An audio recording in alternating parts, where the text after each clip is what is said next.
निश्चित अनेक वर्ष ज्यांनी सत्ता भोगल्या ते पण याच्यात आहे। सर्वांनी, मी तर नवीन आहे, पहिलाच माझा टर्म आहे, परंतु निश्चितपणानं आज हे सरकार सर्वसामान्य जनतेला त्या ठिकाणी विकासभिमुख काम करून पुढे नेण्याचा प्रयत्न करत आहे। आणि म्हणून मागं जो मोठा बॅकलॉग आहे, काहीच मी तर म्हणतो की दरवेळेस येऊन विकासाच्या वल्गना करणाऱ्यांनी खरं तर आत्मपरीक्षण केलं पाहिजे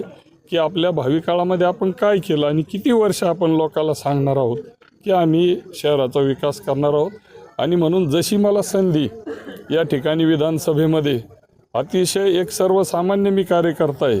परंतु आमच्या लाडक्या बहिणी आणि या तालुक्यातला सुज्ञ मतदार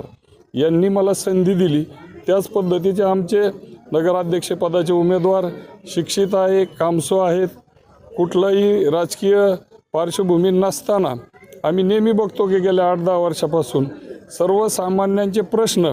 मग ते बांधकाम कामगार असतील, आमचे धरणग्रस्त असतील, कुठलाही प्रश्न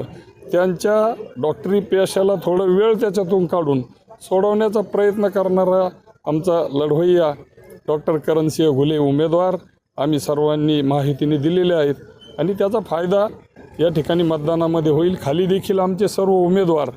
त्याच्या वार्डामध्ये अनेक वर्षांपासून चांगलं काम करतात आणि म्हणून हे टीमवर्क आहे, हे टीमवर्क त्या ठिकाणी 2 तारखेला मतपेटीत आपल्याला दिसून येईल। आपण जी उमेदवारांची यादी जाहीर केली त्यामध्ये शिवसेनेचे आमचे उमेदवार आहे आणि प्रचारामध्ये त्यांनी चांगली आघाडी घेतलेली आहे आणि निश्चित आमचे शिवसेनेच्या भारतीताई या ठिकाणी या प्रभागामधून निवडून येतील याची मला खात्री आहे।